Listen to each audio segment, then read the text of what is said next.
नमस्कार विद्यार्थी मित्रांनो, मॅथ बाय रणजित सर या यूट्यूब चॅनलवर आपलं सहर्ष स्वागत आहे। काल जे लेक्चर आपण घेतलेला होता म्हणजे याच्या आधी आपण प्रश्नपत्रिका क्रमांक 1 चं विश्लेषण बघितलेलं होतं। पूर्णपणे नाही, त्यातले काही क्वेश्चन बघितलेले आहेत आणि पुन्हा मी सांगतोय की तुमच्याकडे हे आपण कोणते प्रश्न घेत आहे हे तुम्हाला कळालं नसेल तर ते प्रश्नपत्रिका तुमच्याकडे असणं आवश्यक आहे, कारण त्यातले विश्लेषण आपण घेतो। मग ते विश्लेषण घेण्यासाठी म्हणजे तुम्हाला ते समजण्यासाठी तुमच्याकडे प्रश्नपत्रिका असणे अत्यंत आवश्यक आहे आणि त्याच्यातले आपण एक एक इथं प्रश्न लिहित नाही तर त्याचे डायरेक्टली उत्तरे आपण बघत आहे, म्हणजे त्याचे स्पष्टीकरण बघत आहे। म्हणून ज्यांना कोणी मित्रमंडळी व्हिडिओ लेक्चर बघत आहे परंतु त्यांना प्रश्न माहिती नाही कोणते प्रश्न, त्यासाठी कृपया करून तुम्ही आपला प्रश्नसंच मागवून घ्या। तो प्रश्नसंच मागवण्यासाठी खाली नंबरवर किंवा आपल्या डिस्क्रिप्शन बॉक्समध्ये दिलेल्या टेलिग्राम चॅनलला जॉईन होऊन तिथून नंबर मिळवून तिथून आपण कॉल करून आपण तसा प्रश्नसंच मागवू शकता।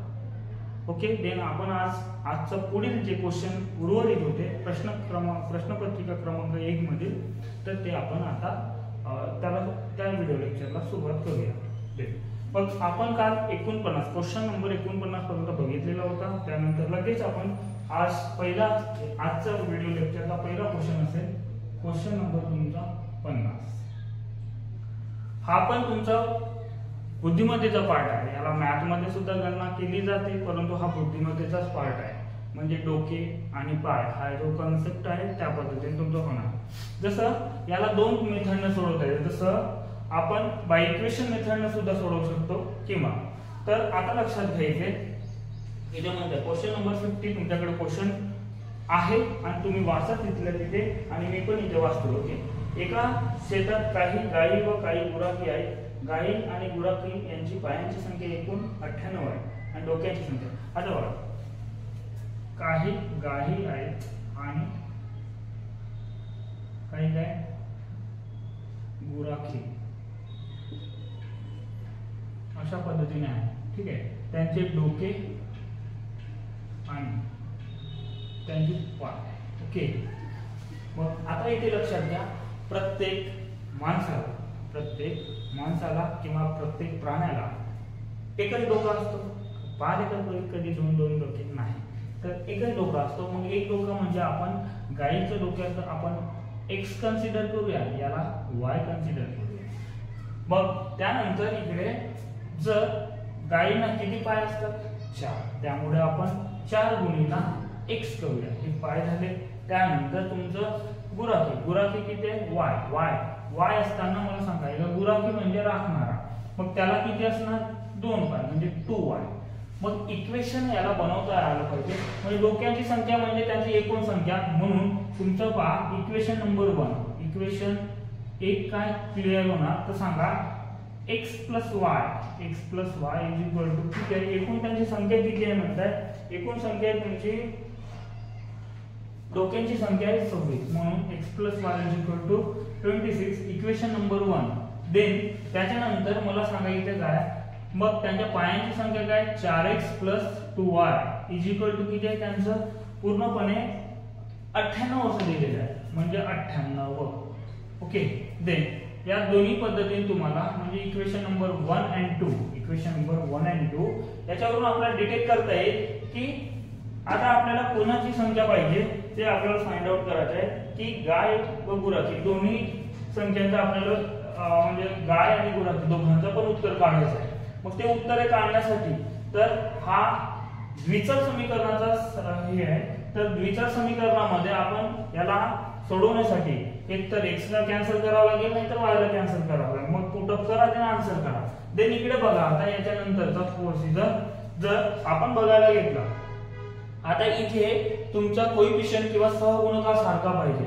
जर तुम्ही x ला कॅन्सल करता तर इथे 4 आहे म्हणून इथे पण किती पाहिजे 4 पाहिजे होता, पण नाही इथे। मग आपण एक काम करू मल्टिप्लाय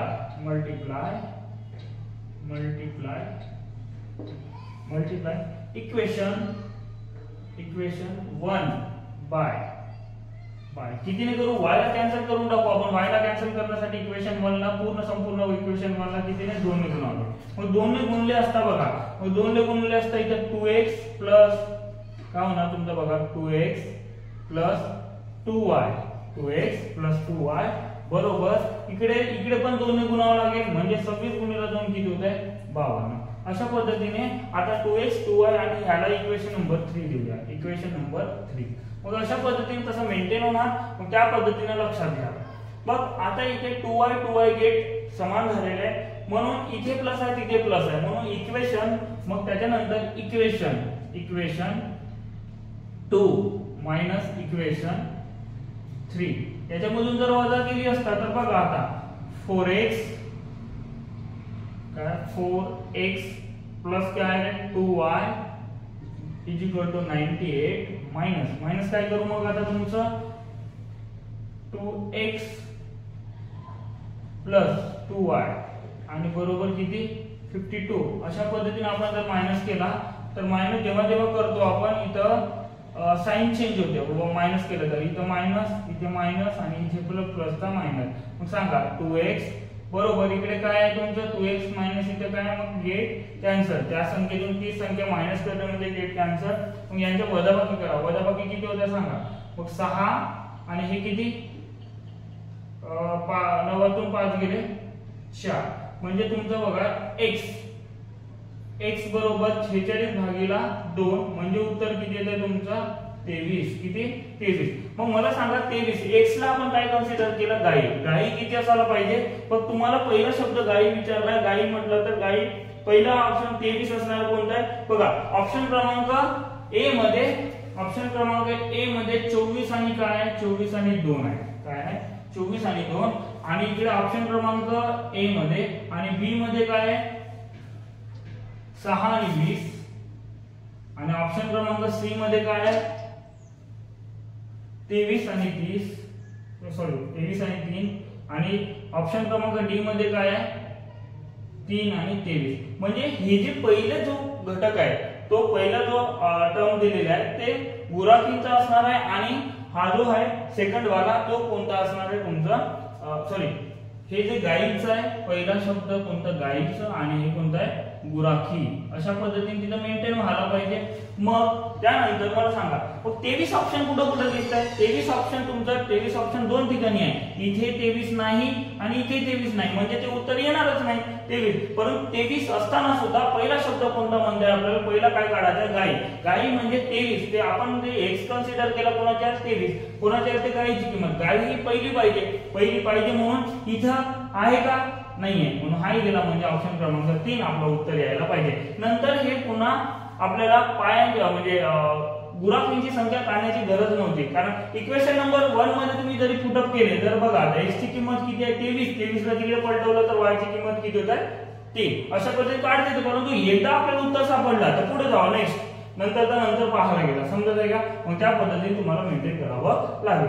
हा झाला त्या पद्धतीने तुम्हाला एक ट्रेडिशनल मेथड आपण पारंपरिक या पद्धतीने सोडवत असतो. पण बाय शॉर्ट ट्रिक ने जातो म्हटले तर शॉर्ट ट्रिक म्हणजे बाय ऑप्शन मेथड आहे. कोणत्या मेथडने बाय ऑप्शन मेथड. तर बघा लक्षात घ्या आता बाय ऑप्शन मेथड न करताना इकडे लक्षात घ्या व्यवस्थित ना बघा. जर बाय ऑप्शन मेथड मी तुम्हाला 23 आणि 3 चा विचार करून सांगतो कोणता 23 आणि 3 ओके. ते 23 आणि 3 चा विचार करून सांगितलं तर मला सांगा 23 ला कितीने गुणावं लागेल. कारण बघा या दोघांची डोक्यांची संख्या किती 26 असायला पाहिजे. 26 येण्यासाठी 23 आणि 3 किती 26 होत आहे याच्यावरून काही समजत नाहीये. परंतु जर त्याला मला इथे जर त्या पायांची संख्या कितीने गुणाकार करू मी 4 ने आणि इथे काय करू इथे गुराखींचा काय करू 2 ने गुणाकार करू. म्हणजे यांची जर दोघांची टोटल जर बेरीज तुमची यांचा गुणाकार करून बेरीज जर तुमचा 98 येत असेल तर तुमचं उत्तर सॅटिस्फाय होत आहे. मग सांगा 23 चोक म्हणजे 4 3 12 चे 2 हातचा 1 8 आणि 1 9 92 अधिक किती हे किती 6 म्हणजे दोघांचं उत्तर मिळून किती होतं 98 कोणामुळे आला ऑप्शन क्रमांक 3 मुळे आला. जर तुम्ही इथे बघितलं असेल तुम्हाला वाटत आहे 3 ने 23 परंतु 3 ला जर आपण 4 ने गुणला आणि 23 ला जर 2 ने गुणला तर सांगा इथे होत आहे तुमचा 12 किती होत आहे 12 आणि प्लस यांचा किती होत आहे 23 गुणिले 46 म्हणजे उत्तर किती होत आहे यांचा किती 58 तुमचा सॅटिस्फाय होत आहे का? मग तुमचा सॅटिस्फाय होत नाही, कोणामुळे सॅटिस्फाय होत आहे? बाय ऑप्शन क्रमांक 3 मुळे. ऑप्शन क्रमांक 3 मुळे तुमचा उत्तर सॅटिस्फाय होत आहे, म्हणून उत्तर काय आहे तुमचा ऑप्शन क्रमांक 3. आय होप तुम्हाला समजलं असेल. देन आपण नेक्स्ट व्हिडिओकडे म्हणजे नेक्स्ट लेक्चरकडे नेक्स्ट क्वेश्चन कडे आपण बघूया. ओके. त्यानंतरचा क्वेश्चन आहे तुमचा सिक्वेन्स नुसार बघा. Question number 51. आता बघूया आपण क्वेश्चन नंबर काय 51. तर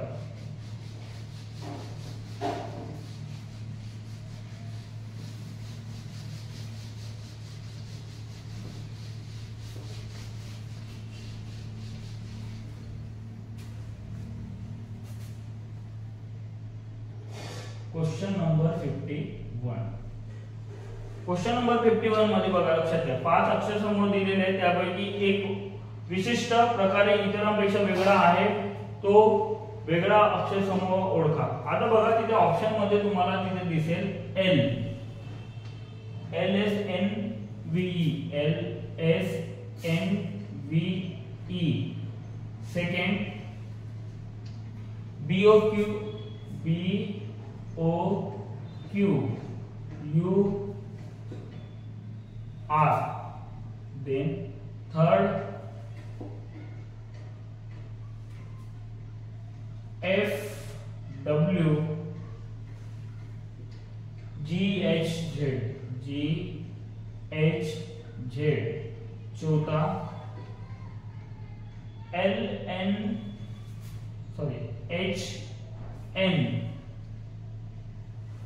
LRV.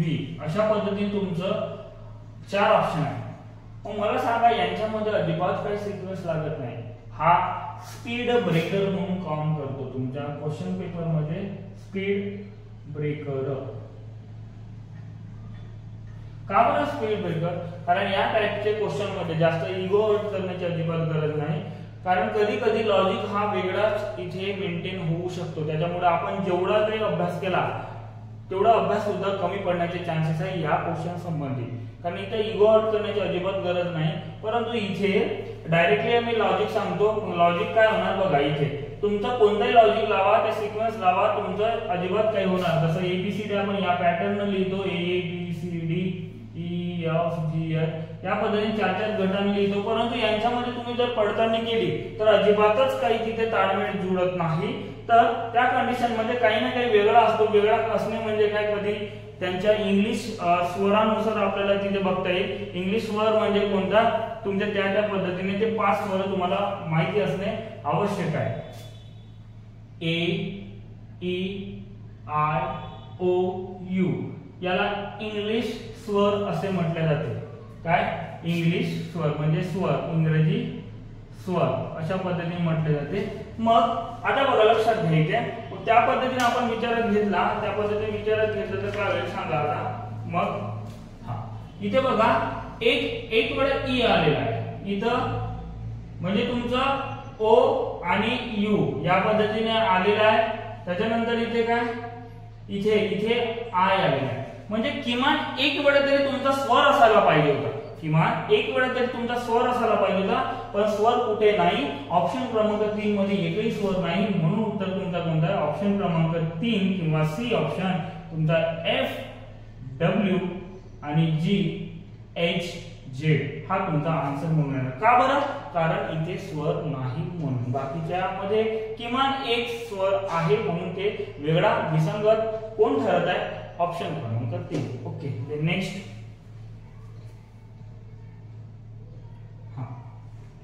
त्याच्यानंतर क्वेश्चन नंबर आपण बघूया आता 52. सिक्वेन्स वाईज आहे, मग सिक्वेन्स वाईज लिहूया आपण. ओके.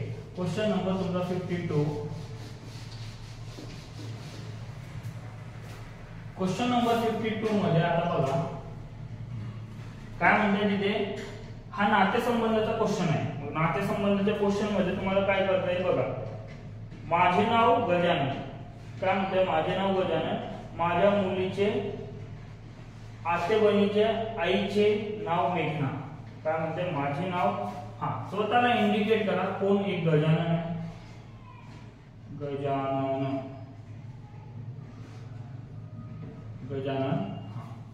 गजानन माझ्या मुलीचे म्हणते. आता बघा आपण त्या डायरेक्शन आपण जर जनरेशन गॅप असेल तर डाऊनवर्ड डायरेक्शनने आणि पती पत्नीचं रिलेशन असेल तर गुणाकाराच्या याच्यानं करतो आणि भाऊ बहिणीचं रिलेशन असेल तर बरोबरीच्या याच्यानं आपण इथे मेंटेन करत असतो. मग ते लक्षात घ्या. आता गजानन हा माझे नाव गजानन म्हणताय माझ्या मुलीच्या मुली. मग मुलगी कुठे येणार? गजाननची मुलगी ते डाऊनवर्ड डायरेक्शन म्हणजे मुलगी. गजाननची मुलगी काय म्हणताय सांगा बरं. मुलीच्या आतेबहीण म्हणजे ह्या गजाननला बहीण असायला पाहिजे. मग ही बहीण जी आहे बहिणीची मुलगी म्हणजे आतेबहीण. आतेबहिणीच्या आईचे नाव म्हणजे मुलगी. आतेबहिणीच्या आईचे नाव काय? मग इथं बहीण म्हणजे तीच कोण आहे? मेघना. कोण आहे? मेघना. ओके. मग मेघना आहे तर मेघनाचे वडील विठ्ठलपंत. मेघनाचे वडील कोण? वडील म्हणताय तर पुन्हा जनरेशन केला वरती जाणार तुमचा म्हणजे वरून खाली तुमचा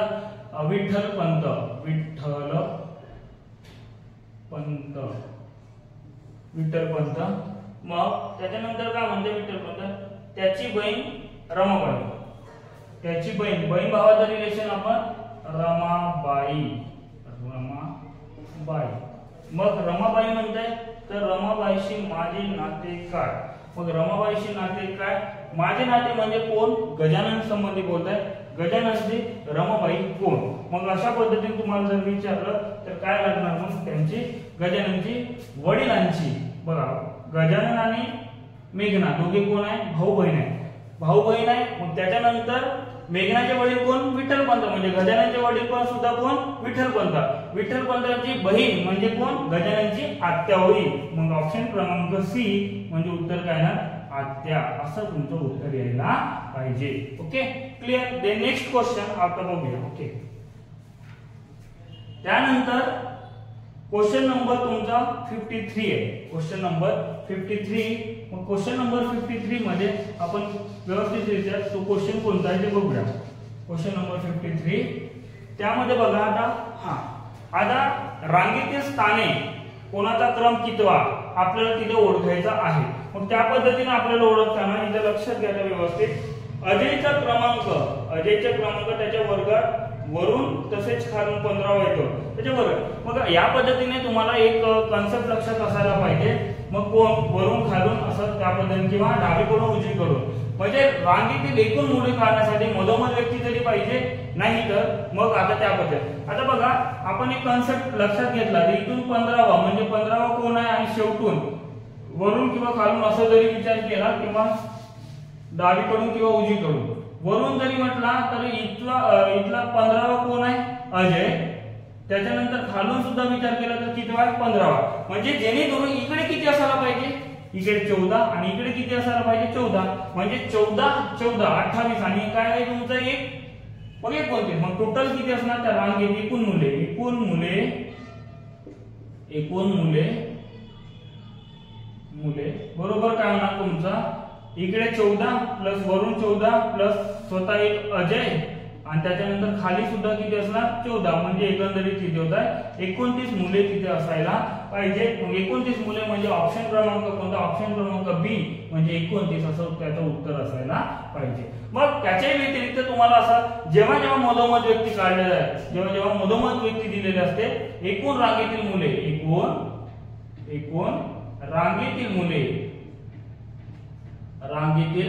मुले बरोबर काय असणार सांगा बरं. मग मधोमध व्यक्ती प्लस 1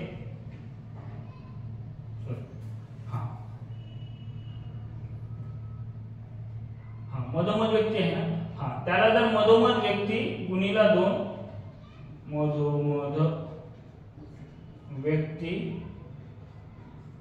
गुणिला 2 मायनस काय करणार त्याच्यातून 1 कारण त्याला 2 वेळा गणना केली जाते म्हणून तुम्ही 1 मायनस करा म्हणजे मधोमध व्यक्ती किती आहे? 15 गुणिला 2 -1 म्हणजे 15 × 30 -1 म्हणजे 29 असं पण उत्तर आपल्याला डायरेक्टली काढता येते. आय होप तुम्हाला हे व्यवस्थित समजलं असेल. ते नेक्स्ट क्वेश्चन कडे आपण जाऊया. नेक्स्ट क्वेश्चन काय म्हणते आता बघा, लक्षात घ्या. ठीक आहे, तर त्यानंतर आता जवळपास इथे नाही, त्यानंतरचा तुमचा डायरेक्टली क्वेश्चन आहे 56 म्हणजे 53 झाला होता. 53 नंतर डायरेक्टली क्वेश्चन कोणता आहे तुमचा? Question number 56. तर बघा क्वेश्चन नंबर काय म्हटलं आपण? 56. मग 56 मध्ये बघा यार, इथे अॅनालॉजीचा पुन्हा आहे. म्हणजे अॅनालॉजी म्हणजे तुमचा अक्षर मालिकेतला एक प्रकार आहे, परस्पर संबंध त्याला जो म्हणतो आपण तोच आहे. मग सोमवारला काय म्हटलं जातं? सोमवारला काय म्हटलं जात गेला? सोमवारला म्हणतायत ते की सोमवारला म्हणतायत जानेवारी. सोमवारला काय म्हणताय? जानेवारी. देन मला सांगा जे तुम्हाला विचारत काय मग? शनिवारला काय विचारताय? शनिवारला काय म्हटलं जाईल?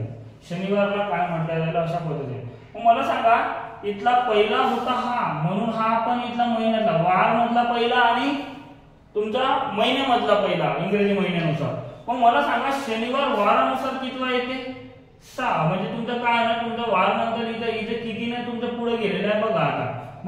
आता तुम्ही मोजायला घेतले तर काय होणार? मग बघा, मंगळवार, बुधवार, गुरुवार, शुक्रवार, शनिवार म्हणजे +5 होत आहे की नाही? मग +5 होत आहे, इथे +5 होत आहे, पण तिथे पण +5 व्हायला पाहिजे, पुढे झाला पाहिजे. +5 होणे म्हणजे काय? मग त्याच्यानंतर जानेवारी झाला, त्याच्यानंतर फेब्रुवारी, मार्च, एप्रिल, मे आणि जून. मग तुमचं काय आलं पाहिजे? त्याचं उत्तर जून असं यायला पाहिजे. मग जून कोणता आहे? ऑप्शन क्रमांक बी.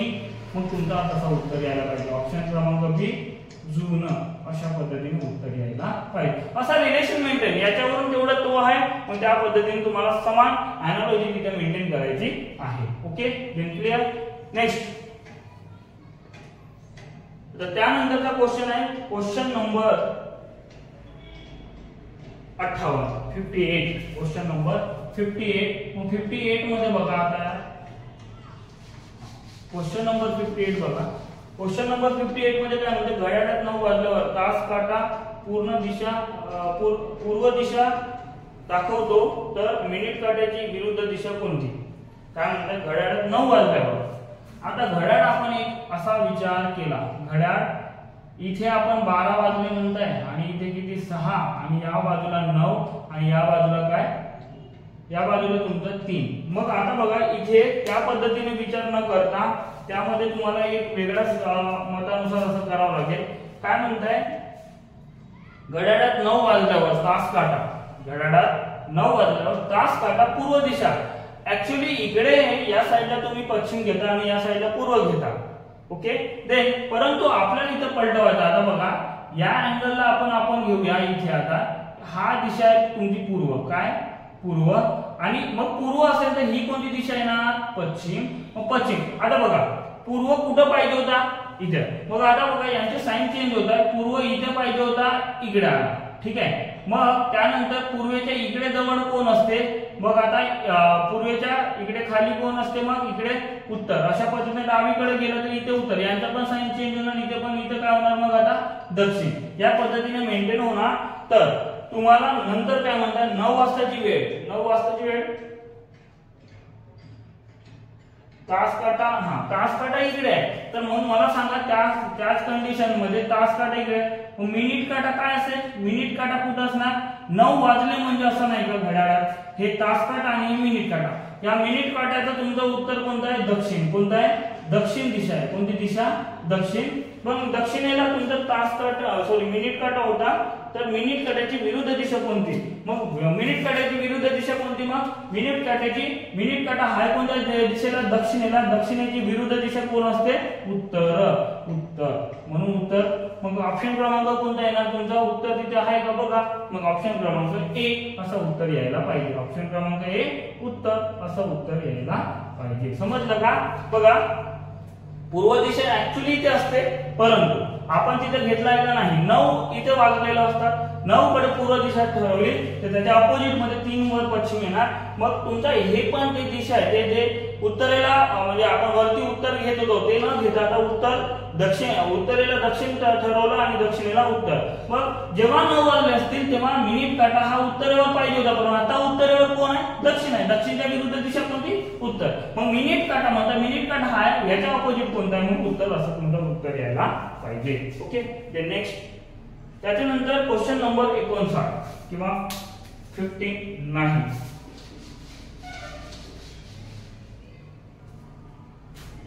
Question number 59. ओके. 59 मध्ये बघा, आता लक्षात घ्या.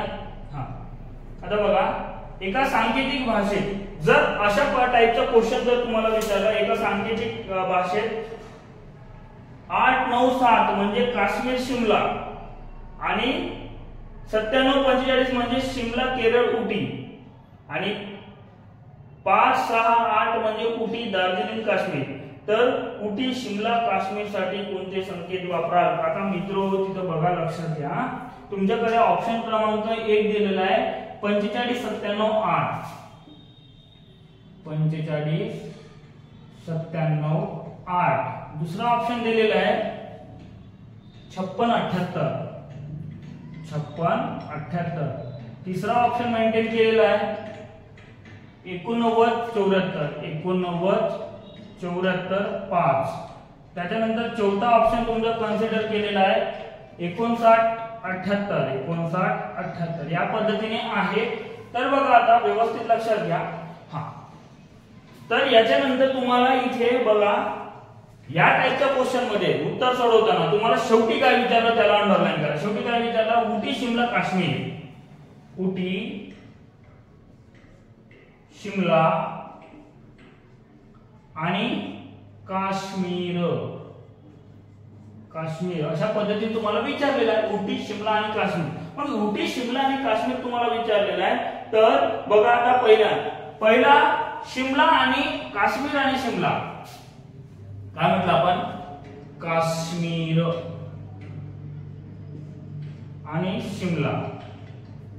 याला काय कोडिंग दिलेली आहे? याला कोडिंग दिलेली आहे तुमचा 8, 9, 7. मित्रो बघा, इथे काश्मीर शिमला 8, 9, 7 म्हणजे 2 साठी 3 आहे की नाही? मग 2 साठी 3 आहे मित्रो. बघा इथे शिमला आणि काश्मीर आहे की नाही? मग 100% 8, 9, 7 3. मग 8, 9, 7 शेवटी बघा. मग मला सांगा अजून 3 अंकी वाले म्हणजे 3 असणारी कोणती आहे? तुमचा शिमला केरळ उटी. शिमला केरळ आणि उटी. शिमला केरळ उटी याच्यामध्ये तुम्हाला काय सिक्वेन्स दिलेला आहे तुमचा? 9, 7, 4, 5 अशा पद्धतीने तुम्हाला दिलेला आहे. मग 9, 7, 4, 5 म्हणतात 1, 2, 3 म्हणून इथे 4 आला म्हणजे 1 त्याच्यापेक्षा जास्त आहे म्हणून इथे 3 आहे. म्हणून उत्तरात किती पाहिजे सांगा? लवकर सांगा. काय पाहिजे? मग 4 पाहिजे. 4 इथे 4 आहे का? नाही, येणार नाही. इथे 4 आहे का? नाही, येणार नाही. मग झाला विषय झाला. आता 2 किंवा 4 असा उत्तर येणार. 2 किंवा 4 येण्यासाठी मला सांगा आता तुमचे 8, 9 आणि 7 हे यायलाच पाहिजे. 8, 9 आणि 7. का बरं? काश्मीर शिमला तुम्हाला इथे दिलेली कोडिंग आहे आणि काश्मीर शिमला तुम्हाला उत्तर सुद्धा काढायचं आहे. म्हणजे या 2 साठी तुमचा कोडिंग काय ना 8, 9, 7. मग 8, 9, 7 हे ते आवश्यक आहे. हे 2 कॉम्पिटिशनच्या बाहेर गेले. आता राहिले तुमचा 2 आणि 4 आणि 2 आणि 4 मध्ये 8, 9 आणि 7. इथे बघा, इथे 9 आहे का? नाही. 9 निश्चितपणे हे 3 डिजिट निश्चितपणे पाहिजे, पण इथे आहे का? नाही आहे. म्हणतो काय डायरेक्टली झाला क्वेश्चन आन्सर. पण याला इथं 9 नाही म्हणून हा कॅन्सल झाला. म्हणजे 3 ऑप्शन उडाला. म्हणजे चौथा ऑप्शन जो काही राहिलेला ऑप्शन आहे तो आपला आहे. नंतर चेक करण्याची गरज नाहीये. तुमचा 5 कोणाचा येते काय ते आपल्याला उत्तर 3 ऑप्शन कॅन्सल झाला म्हणजे चौथा ऑप्शन आपला उत्तर आहे. तशा पद्धतीने तुम्हाला मेंटेन करायचा आहे. Then okay. देन पुढे question number 65. Question number 65. Question number 65. Question number 65 मध्ये बघा, आता लक्षात घ्या. मग तुम्हाला असं या पद्धतीने असं दिलेलं आहे बघा.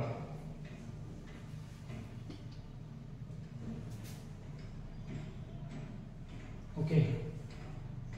35, 22, 31 35, 22, 31, 29, 15, 15, 28 क्वेश्चन मार्क 21, 28 क्वेश्चन मार्क 21 या पद्धतीने आहे.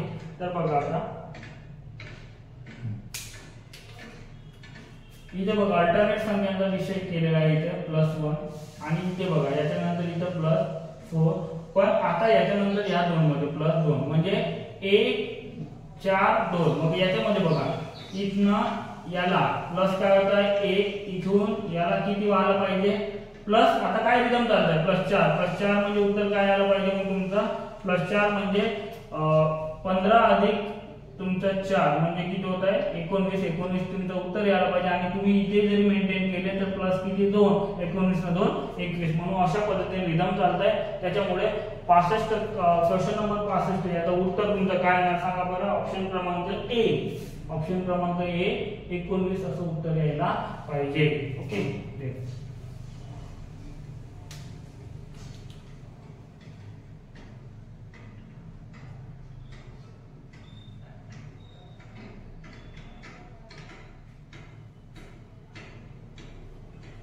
The next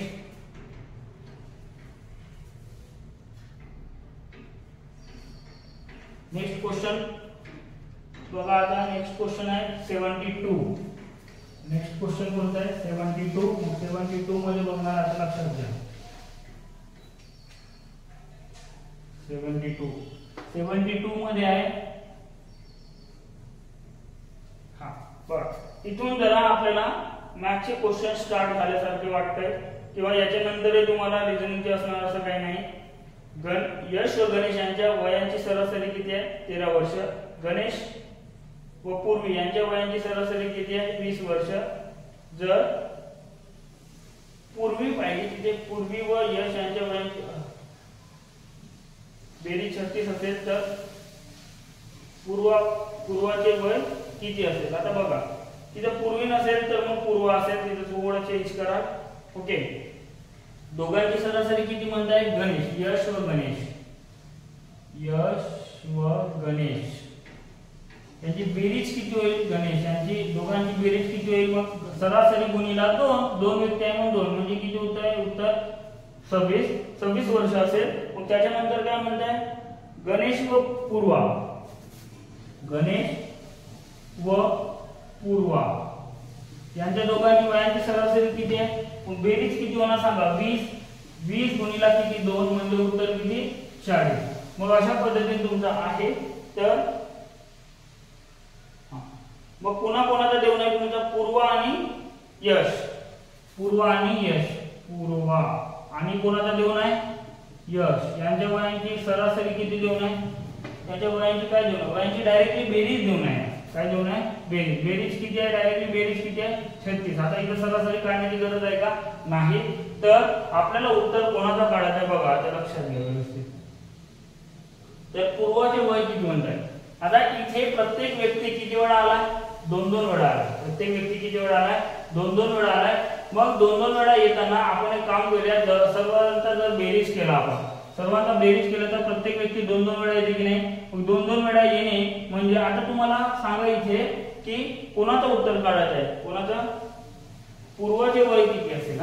पूर्वाचे वय किती असेल मग टोटली जर आपण यांचा हे केला तर टोटल केलं तर किती होतं सर्वांचा जर बेरीज केला तिन्ही इक्वेशनचा बेरीज केला तर काय होणार आहे तुमचा 2 गुणिला गणेश प्लस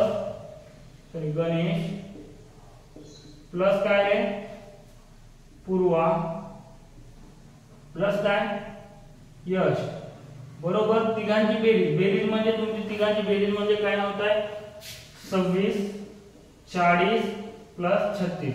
मग मला सांगा मग गणेश प्लस पूर्वा प्लस यश अशा पद्धतीने तुमचं उत्तर काय यायला पाहिजे. त्यांचं दोघांचं टोटल किती होत आहे हे 66 आणि तुमचे जे 72 102 म्हणजे तुमचं उत्तर काय आहे हे गुणाकारामध्ये 2 आहे. मग इकडे गुणाकारामध्ये 2 असल्या कारणाने हा गुणाकार तिकडे जाऊन मग गणेश प्लस पूर्वा प्लस यश त्यांच्या तिघांचे वय 102 डिवायडेड बाय किती 2 म्हणजे उत्तर किती 51. तिघांची वयांची बेरीज आहे तुमची किती 51 अशा पद्धतीने येणार. मग 51 येत आहे तर त्या पद्धतीने तिघांची आहे 51. तर त्याच्यातून काय मायनस पूर्वाचं उत्तर काढायचं. पूर्वाचं उत्तर काढायचं आहे म्हणून आपण यश व गणेश यांचा वय आपण मायनस करूया. मग यश व गणेश वय मायनस केल्यानंतर तर बघा आता ते काय येणार. ओके मग यश व गणेशचं वय किती आहे. गणेश व पूर्वाचा उत्तर काढायचा आहे. पूर्वाचं उत्तर काढायचं म्हणजे इक्वेशन याला आपण इक्वेशन नंबर याला 2 देऊ अशा पद्धतीने आणि याला 1 देऊ.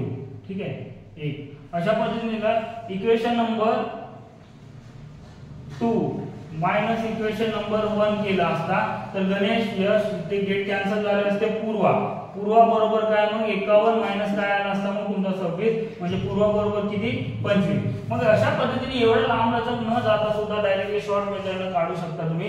याची सरासरी किती आहे सांगा बरं. सरासरी किती आहे 13 आणि यांची सरासरी किती आहे 20 आणि मला सांगा यांच्या दोघांची बेरीज एवढी आहे. बेरीज एवढी आहे म्हणजे तुम्ही जर सरासरी काढले असते 2 ने भागले असते तर किती आला असतं तुमचा 18. मग तिघांची बेरीज किती होते सांगा. तिघांची बेरीज काय होते तुमचा तिघांची बेरीज होत आहे 18 हे किती 38 आणि हे किती होते डायरेक्टली 51 म्हणजे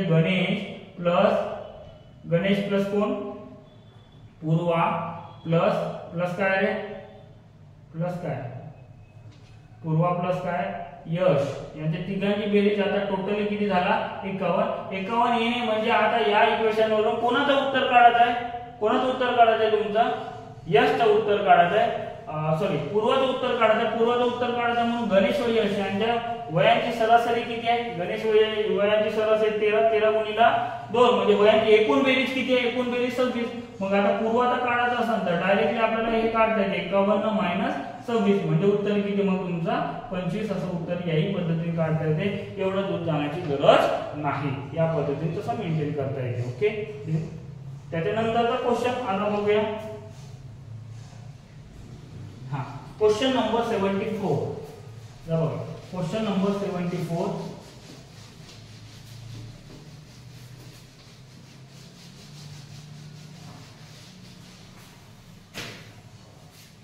क्वेश्चन नंबर 74 मध्ये बघा आता. ओके काय म्हणताय 58 स्टार 4 आणि 4 स्टार या तीन संख्यांची सरासरी 45 आहे असेल तर स्टारची जागी कोणती संख्या येईल अशा पद्धतीने विचारतात. याची सरासरी किती देऊन आहे 45 देणे म्हणजे तुमचा सरासरी म्हणजे काय असते सांगा. सरासरी बरोबर एकूण घटकांची बेरीज डिवाइडेड बाय एकूण घटक. क्लियर एकूण घटक अशा पद्धतीने राहणार. मग मला सांगा एकूण घटकांची सरासरी काढायची आहे. सरासरी किती दोन आहे. एकूण घटक कोणते हे 4 आहे की नाही. मग हे 4 आहे. मग यांच्यामध्ये भागीला काय करू मग आपण 3 घटक आहे मग 3 यांची किती येत आहे 45. मग आता सांगा या पद्धतीने मग आता काय 58 अधिक स्टार 4 अधिक 4 स्टार अशा पद्धतीने आहे. मग यांचा टोटल किती होतं 45. हा इकडचा भागाकार तिकडे जाऊन गुणाकार. मला सांगा 58 अधिक 4 हा स्टार 4 प्लस 4 स्टार बरोबर 5. मग किती होतं यांचा उत्तर किती होतं तुमचं पूर्णपणे 45 गुणिले 3 म्हणजे 105 3 15 1 आणि 12 ने 13 135. म्हणजे मला सांगा आता हा 58 तिकडे जाऊन मायनस होईल. मग स्टार 4 प्लस 4 स्टार बरोबर काय 135 मायनस काय करू 58. मग जर तुम्हाला अशा पद्धतीने जमत नसेल त्याला उभ्या मांडणीत करायचं. मग 5तून 8 जात नाही मग 15तून 8 गेले 7. मग 7 येण्यासाठी आता बघा 7 आणि त्याच्यानंतर तुमचं काय येणार आहे इथे 7 आणि इथला एक हातचा इकडे दिला म्हणजे 12तून 5 गेले 7 म्हणजे इथे 0 म्हणजे 77 असं मायनस यायला पाहिजे. परंतु याच्या ठिकाणी काय टाकले असता तुमचे 77 येणार, म्हणजे स्टारची किंमत आता बघा लक्षात घ्या. बघा ऑप्शन मेथड आपण टाकून बघू. ऑप्शन मध्ये पहिला ऑप्शन आहे तुमचा 1. जर मी 1 ठेवला असता, इथे 1 ठेवला असता तर 77 येत आहे का बघा. 1 ठेवणे म्हणजे 14 होणे आणि इकडे काय होणे 41 होणे.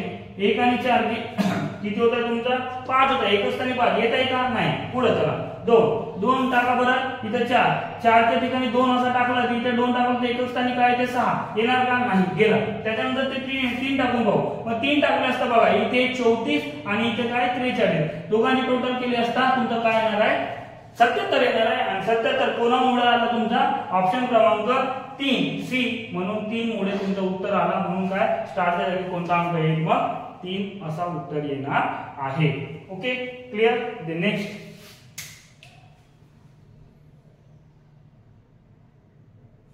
त्याच्यानंतर सुद्धा पुन्हा सरासरीच आहे. मग क्वेश्चन नंबर कोणता, क्वेश्चन नंबर आहे तुमचा त्याच्यानंतरचा 75. क्वेश्चन नंबर किती वर आहे 75. याच्यामध्ये सुद्धा सरासरी म्हणजे एकूण घटकांची बेरीज अपॉन एकूण घटक. त्यामध्ये तो सुद्धा सोपा आहे. तुम्हाला x ची किंमत काढायची. x ची किंमत काढत असताना बघा लक्षात घ्या आता तिथे कोणकोणते घटक आहेत ते पहिल्यांदा हे करावं लागेल. एकूण घटक किती आहे आता बघा. एकूण घटकांची बेरीज म्हणजे लक्षात घ्या आता एकूण घटकांची बेरीज म्हणजे तिथे कोण कोण आहे 15 अधिक 12 7 19 12 7 19 प्लस मध्ये घेणे सर्व. त्याच्यानंतर 12 7 19 21 8 17 13 21 8 17 13 अधिक 12 19 14 12 19 14 प्लस x डिवायडेड बाय काय म्हणून टोटली किती संख्या आहेत बघा 1 2 3 4 5 6 7 8 9 10 11 12 12 आहे तर 12 त्यांची सरासरी किती येते म्हणजे 15. मग हा 12 तिकडे घेऊन जा त्यांची टोटल करा. 15 आणि 12 किती होत आहे तुमचं 27 27 न हे 7 किती होत आहे 34 34 न 20 केले असते तर 54 झालं असं म्हणजे 53 53 हे किती होत आहे 74 74 8 किती होतं 82 82 न 82 तुमचं ते 99 99 नाही ते 112 112 न 124 124 आणि 143 143 आणि 157 किती होता 157 अधिक किती होता x बरोबर मग 15 गुणिला काय करू 12 15 गुणिला काय करू 12 मग x बरोबर सांगा. हा इकडे जाईल ना आता माहिती पहिले गुणाकार करून टाका. 15 गुणिला 12 म्हणजे किती 15 2 30 आणि म्हणजे 180 काय 180 मायनस काय किती करू मग आता 15 हे इकडचा प्लस तिकडे जाऊन मायनस मध्ये मग x बरोबर किती यायला पाहिजे सांगा तिथे. मग 0 7 जात नाही म्हणून 0 म्हणजे 10 7 गेले 3 इथे घाता देऊन दिला तेव्हा इथला कमी केला म्हणजे 7 5 गेला 7 5 गेलं म्हणजे 2 मग 0. मग तुमचा ऑप्शन क्रमांक कोणता यायला पाहिजे ऑप्शन क्रमांक डी. उत्तर काय मग ऑप्शन क्रमांक डी उत्तर आहे तुमचा 23 अशा पद्धतीने उत्तर असायला पाहिजे. ओके दे. त्याच्यानंतरचा क्वेश्चन बघूया. Question number 76. क्वेश्चन नंबर कोणता 76. क्वेश्चन नंबर 76 मध्ये काय दिलंय तुमचा रोमन अंक. आता कधी कधी तुम्हाला रोमन अंकाचे तुम्हाला क्वेश्चन विचारलेले आहेत. तुम्ही प्रिव्हियस इयर क्वेश्चन पेपर उचलून बघा त्यामध्ये तुम्हाला दिसून पडेल की रोमन अंकाचे इथे पुढील क्वेश्चन जे घेतलेले पूर्णपणे मागच्या तुमचे जे काही पोलीस भरतीचे जे काही प्रश्न पत्रिका होती त्याचे पूर्णपणे विश्लेषण करूनच प्रत्येक क्वेश्चन तुम्हाला सेट करण्यात आलेला आहे आणि निश्चितच याचा फायदा तुम्हाला होईल. क्वेश्चन नंबर कोणता म्हटला 76. Question number 76. आता बघा 2 3 4 या 3 रोमन अंकांचा गुणाकार पुढील पैकी कोणता. आता रोमन अंकामध्ये 2 3 मग 2 म्हणजे अशा 2 3 आणि 4 या पद्धतीने आहे. तर मित्र लक्षात घ्या आपण असं लिहून टाकू 2 गुणिला 3 गुणिला 4 म्हणजे यानंतर साइनचे 24. मग 24 ला रोमन अंकात कसं लिहितात 20 चा बघा 20 ला काय लिहितात 2 वेळा x मग 4 ला काय लिहितात तुमचा 4 ला iv म्हणजे उत्तर काय आला तुमचा 24 म्हणजे x x iv अशा पद्धतीने ऑप्शन क्रमांक 1 मध्ये मेंटेन होत आहे. म्हणून 76 चं उत्तर काय ऑप्शन क्रमांक 1 असं उत्तर येणार आहे. ऑप्शन क्रमांक 1 म्हणजे काय हा ऑप्शन क्रमांक ए मध्ये काय x x iv अशा पद्धतीने उत्तर राहणार. ओके देन त्याच्यानंतरचा पुन्हा सोपा क्वेश्चन आहे क्वेश्चन नंबर 77 किंवा 77. क्वेश्चन नंबर 77 किंवा 77 यामध्ये बघा आता लक्षात घ्या व्यवस्थित की काय 49 भागीला 49 असा आहे, भागाकारामध्ये अशा टाइप नाही 0.07. तर तुम्हाला असा क्वेश्चन मार्क दिलेला आहे. तर त्या कंडिशन मध्ये तुम्हाला काय करता येईल बघा 49 आहे तर भागाकाराच्या स्वरूपात लिहिणे म्हणजे छेदाच्या स्वरूपात लिहिता येतो 0.7. मग मला सांगा यार इथे पॉइंट नंतर किती डिजिट आहेत? 2 डिजिट आहेत, परंतु वरती पॉइंट मध्ये डिजिट आहेत का? म्हणून आपल्याला आधी पहिले पॉइंट नंतरची संख्या पॉइंट नंतर जेवढे डिजिट आहेत ते आपल्याला समान करावं लागेल. हा बघ आता सांगा इथे काहीच नाही म्हणजे मी 49 ला असं डबल 0 लिहिला तर काही वेगळा ठरला का? नाही, कारण का याला सुद्धा काय वाचणार तुम्ही 49. म्हणून इथे 0.07 अशा पद्धतीने. आता पॉइंट समान झाले, पॉइंट नंतर ते डिजिट समान झाले म्हणून आपण पॉइंट लावलो. आता कोणामुळे समान झाला? या शून्यामुळे समान झाला म्हणून डायरेक्टली आपण 49 म्हणजे 4900 भागीला किती करू 7. म्हणजे उत्तर काय येणार तुमचं सांगा बरं. इथे साथी 49 म्हणजे उत्तर काय यायला पाहिजे तुमचं 700 असं उत्तर यायला पाहिजे. आणि ऑप्शन क्रमांक कोणता आहे? 700. ऑप्शन क्रमांक डी 77 चं उत्तर काय आहे मग तुमचा? ऑप्शन क्रमांक डी असं उत्तर यायला पाहिजे 700. समजलं का? अशा पद्धतीने लय सोपा होता. फक्त पॉइंट जेव्हा भागाकाराचा आहे गुणाकाराचा आहे, गुणाकाराच्या वेळी तुम्हाला पॉइंट लावून गुणाकार करावा लागेल आणि भागाकाराचा असता वेळेस तुम्हाला काय करावं लागेल पहिल्यांदा पॉइंट सेटअप करावा लागेल. इथं पॉइंट होता इथे नव्हता म्हणून पॉइंट नंतर 2 शून्य वाढवले तरी त्याचा काही वेगळा परिणाम होत नाही, त्याचा अर्थ चेंज होत नाही. म्हणून आपण आपल्या सोयीस्कर याच्यासाठी आपण केला. जर 10 टू दी पॉवर मध्ये तसंही करता येते परंतु ते जरा डिफिकल्ट जाणार घातांकाचा रूल. त्याच्यापेक्षा हे पॉइंट जर समान केले तर तुम्हाला ऑटोमॅटिकली लवकर उत्तर पर्यंत पोहोचता येईल. त्याच्यानंतरचा बघा क्वेश्चन नंबर 78. इथं कंटिन्यू वाटतंय बघा क्वेश्चन नंबर 78. मग 78 मध्ये सांगा काय म्हणताय? पाया 17 पाया असलेली त्रिकोणी संख्या. हा त्रिकोणी संख्या हा एक कन्सेप्ट आहे बघा लक्षात घ्या. त्रिकोणी संख्येचा फॉर्म्युला आपण लक्षात घ्या n × n+1 डिवायडेड बाय 2. मग n म्हणजे ते दिलेली पाया असते. n म्हणजे काय? पाया म्हणजे n. या कंडिशन मध्ये किती आहे? 17. पुटअप करा देना आन्सर काढा. 17 भागीला म्हणजे त्या याच्यामध्ये टाकावा 17 अधिक 1 भागीला किती 2 म्हणजे 17 गुणिले 18 त्या समोरची संख्या 18 भागीला किती मग 2 म्हणजे किती वेळा भागताला इकडे भागताला किती 9 वेळा 17 9 153. अशा पद्धतीने तुमचं उत्तर यायला पाहिजे 17 9 153 अशा पद्धतीने. मग 153 कोणता आहे? ऑप्शन क्रमांक बी. ऑप्शन क्रमांक बी असं तुमचं उत्तर यायला पाहिजे. ओके. आता त्यानंतरचा बघा क्वेश्चन नंबर तुमचं 79. Question number 79.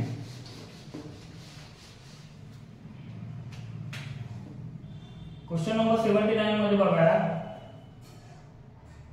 आता इथे म्हणतात ज्यात 3 अंक येत नाही अशा 2 अंकी संख्या किती? मग मला सांगा ज्यात 3 हा अंक येत नाही अशा 2. मग आपल्याला पहिल्यांदा माहिती पाहिजे 3 अंक 2 अंकी संख्या कुठून स्टार्ट होते ते बोला पहिल्यांदा 10 ते 99. मग मला सांगा 1 ते 100 दरम्यान आपण बॅच मध्ये घेतो. आता तुम्हाला डायरेक्टली इथं सांगणं आहे 1 ते 100 दरम्यान 3 अंक येतो 20 वेळा. किती वेळा? 20 वेळा. 20 वेळा 3 अंक किती वेळा येतो रे? 20 वेळा येतो. मग 20 वेळा येताना मला लक्षात इथं सांगा 20 वेळा येणे म्हणजे आपण 1 ते 100 पर्यंत चाललो. परंतु इथे एक अंकी 1 3 आला की नाही म्हणजे तो एक कॅन्सल होणार. मग बाकीचे किती राहणार? 19. बाकीचे किती राहणार? 20 पैकी 1 गेला. 20 पैकी 1 गेला म्हणजे किती राहिले? 19. मग 19 वेळा 10 ते 100 किंवा 99 दरम्यान 10 ते 99 दरम्यान किती वेळा 3 अंक येणार? 19 वेळा. मग बाकीचे टोटल अंक किती? मग मला सांगा 10 ते 99 पर्यंत 2 अंकी संख्या टोटली किती? 90. 2 अंकी संख्या एकूण किती? 90. 90 मायनस आपण काय करू? जे येणार ते मायनस करू म्हणजे येणार नाही. असं आहे की नाही. म्हणून आपण काय करू मग 19 मायनस केला तर उत्तर इथे तुमचं इथे 1 आणि इथे काय आहे 7. म्हणजे असं 71 वेळा तुमचा तिथे 2 अंकीमध्ये 3 हा संख्या येणार नाही. अशा पद्धतीने तो उत्तर आहे. म्हणजे ऑप्शन क्रमांक 71 म्हणजे कोणता ऑप्शन क्रमांक ए तुमचा कोणत्या 79 चा उत्तर ए असा असायला पाहिजे. एवढं लक्षात ठेवा. त्याच्यानंतरचा बघूया. ओके. आता बघा क्वेश्चन नंबर 80. मग आता क्वेश्चन नंबर 80 बघताना लक्षात घ्या व्यवस्थित. क्वेश्चन नंबर 80 बघा. क्वेश्चन नंबर 80 मध्ये काय म्हणताय 1 ते 200 पर्यंतच्या अंकांची बेरीज. आता बघा 1 ते सुरुवात कुठून झाली 1 पासून. 1 पासून होणे म्हणजे नैसर्गिक संख्येचा बेरजेचा फॉर्म्युला आहे. नैसर्गिक संख्येचा बेरजेचा फॉर्म्युला आहे. मग नैसर्गिक संख्येचा बेरजेचा फॉर्म्युला काय म्हणतो सांगा. जसं त्रिकोणी संख्येचा आता बघितला होता सेम कन्सेप्ट आहे तिथे n × n+1 डिवायडेड बाय 2 हे क्रमवार नैसर्गिक संख्यांची नैसर्गिक संख्यांची बेरीज यांचा फॉर्म्युला आहे. मग मला सांगा फॉर्म्युला मध्ये पुट करण्याच्या आधी तुम्हाला 1 ते कुठपर्यंत जायचं आहे 200 पर्यंत. कुठपर्यंत 200 पर्यंत. मग यांची व्हॅल्यू काय असते शेवटची संख्या असते म्हणजे 200. म्हणजे याचाच अर्थ बघा आता डायरेक्टली आपल्याला बाय शॉर्ट ट्रिक म्हणजे त्या पद्धतीने करता येईल लवकरात लवकर. दिलेली संख्या शेवटची संख्या गुणिले त्याच्या समोरची संख्या कोणती आहे 201 भागिले किती 2. म्हणजे इथे किती वेळा चालला तुमचा 2 1 म्हणजे इथे 100. मग 100 गुणिले तुम्ही जर 201 जर केले तर तुमचा वरचे 2 शून्य वरती टाकून द्या. 201 वर 2 शून्य म्हणजे 20,100 असं उत्तर यायला पाहिजे. 20,100 कुठं आहे. आता पाहत असेल सर्व ऑप्शन सारखे वाटतात मित्र. परंतु त्याच्यानंतर 20,000 म्हणजे 20,100 ऑप्शन क्रमांक 2 मध्ये आहे. ऑप्शन क्रमांक 2 म्हणजे ऑप्शन बी तुमचा काय 79 चं उत्तर काय आहे तुमचा ऑप्शन बी असं उत्तर यायला पाहिजे. तर आजच्या व्हिडिओसाठी आपण आजचा व्हिडिओ इथेपर्यंतच आपण स्टॉप करूया आणि नंतरचे जे काही उर्वरित पुन्हा काही क्वेश्चन आहेत प्रश्नपत्रिका क्रमांक 1 संबंधी लगेचच उद्याच आपल्याला घेण्याचा प्रयत्न करू आणि ते त्या पद्धतीचं लिंक तुम्हाला तिथे प्रोव्हाइड करण्यात येईल. आणि हा जो व्हिडिओ लेक्चरचा प्रोव्हाइड तुम्हाला जो फायदा होत आहे किंवा नाही होत आहे ते कमेंटमध्ये नक्की तुम्ही शेअर करून तुमचे कमेंट्स टाकू शकता. आणि काही चेंजेस करायला पाहिजे काय नाही. आणि अशाच पद्धतीने 1 by 1 घ्यायचं की तुमच्या बुद्धिमत्तेचा आधी घेणार किंवा नाहीतर मॅथच्या नंतर घ्यावं असं जर असेल तर त्यामध्ये कमेंट सेक्शन मध्ये तुम्ही मेन्शन करा. त्या पद्धतीने तसं व्हिडिओ लेक्चर बनवण्यात येईल. आणि इतरांपर्यंत शेअर करा पुस्तकाची. मग ते पुस्तक तुमच्याकडे प्रश्नसंच असल्याशिवाय तुम्हाला क्वेश्चन कळणे नाही. कारण मी इथे क्वेश्चन लिहित नाहीये डायरेक्ट क्वेश्चन क्रमांक लिहित आहे. म्हणजे असा अंतर्भूत आहे की तुमच्याकडे तो प्रश्नपत्रिका आहे त्याच्यामुळे. आणि याचा तुफान शेअर करा जरा. त्या पद्धतीने तुम्हाला जसा फायदा होता इतरांना सुद्धा झाला पाहिजे. आणि ते क्वेश्चन सेट मागवण्यासाठी खालील तुमच्या खालील नंबरवर तुम्ही संपर्क साधावा किंवा आपल्या डिस्क्रिप्शन बॉक्समध्ये टेलिग्राम चॅनलची लिंक दिलेली आहे त्यावरून तुम्हाला तिथे नंबर मिळवता येईल आणि त्यानंतर तुम्ही तो प्रश्नसंच आपल्याला मागवता येईल. ओके. थँक्यू.